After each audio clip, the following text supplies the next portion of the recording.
The definition of a city varies, but it's generally thought to be an inhabited place that's more populous than a town or village. The size of that population can range from several thousand to tens of millions. And if we're talking about the world's largest city as it relates to population, we need to look to Japan. What's the world's most populous city?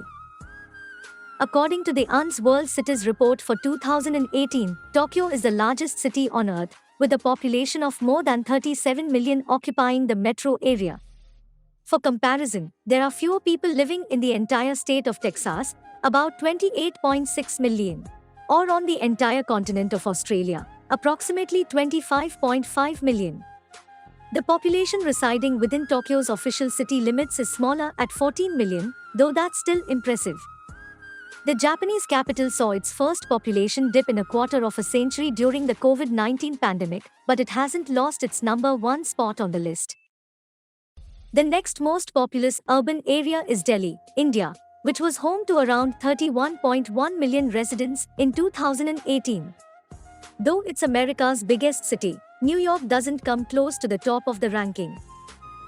The population in 2021 stood at about 8.46 million within the city borders and 19.77 million for the greater metro area. What's the world's biggest city in square miles?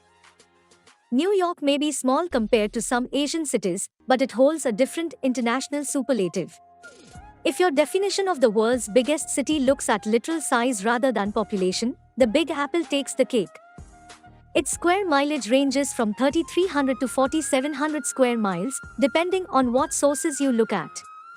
City borders aren't as black and white as you may think, which makes it tricky to measure both area and total population. When discussing the world's largest cities, people usually mean population, not area. If you have ever been to a city where the apartments and the commuters are stacked on top of one another, you know that physical space can be limited in the planet's busiest metropolises.